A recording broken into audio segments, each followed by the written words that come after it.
So magandang araw sa inyong lahat. Today mag-unbox natin i-unbox natin tong licensed Voltes 5 Legacy. So ito yung live action adaptation ng Voltes 5. So makikita nyo rito may pagkakaiba sa anime version ng Voltes 5 yung itsura ng figure, pero yung colors nila the same. So itong case na to, naglalaman siya ng blind boxes. So normally pagka bibili ako ng toy na robot, marami kong requirements. So kailangan robot, gusto ko diecast. Tapos pag bibili ng mga transformer, kailangan yung robot nagka-transform. Pero this time, nostalgic kasi sa akin yung toy na to, kasi nga mukha siyang palengke toy. At pag lumaki ka sa 80s, parang bumabalik sa yung mga times na naglalaro kayo sa kalye. Ito yung tinataya nyo pag nagtatanching kayo, nilalagay nyo dun sa kalsada, no? Tapos inaasinta nyo para lumabas dun sa ginuhit nyong square or bilog. So itong case na to, makikita nyo.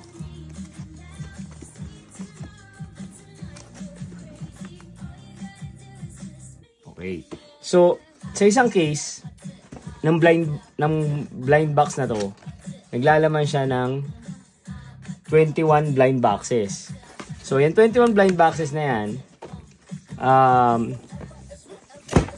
pwede kang makakuha ng 11 variation ng colors, no? So ayan, makikita nyo yung mga pwede nyo makuha. Akin obviously okay na sa akin makuha yung mga nasa ilalim na figures, kasi yan yung transparent Para sa akin maganda siya tingnan, tsaka syempre yung rare color na gold.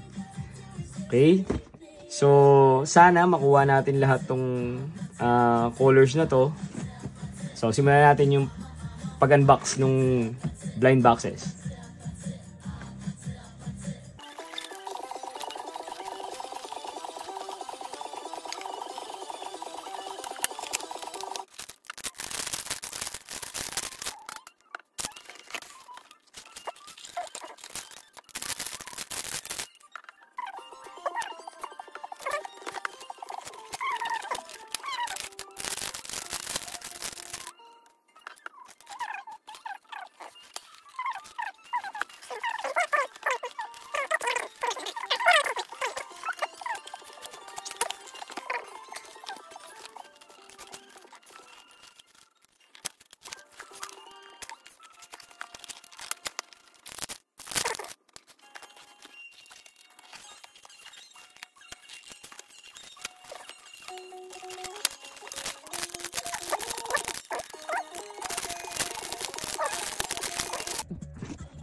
Natapos na natin open lahat ng 21 blind boxes.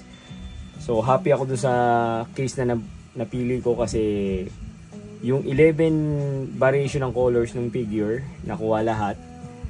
So kagaya ng sinabi natin kanina, para siyang katulad nung toy from the 80s na yung pinantatanching, yung palengke toy.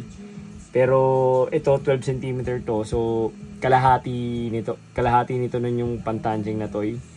Tapos wala siyang points of articulation, pero makikita nyo naman na pag tinayo, maganda naman yung tayo niya. Tapos napaka-detalyado nung figure, no?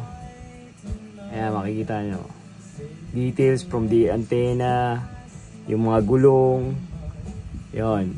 So based dun sa price per blind box, so okay naman yun, yung price na yun. Satisfied naman ako dun sa figure. So thank you.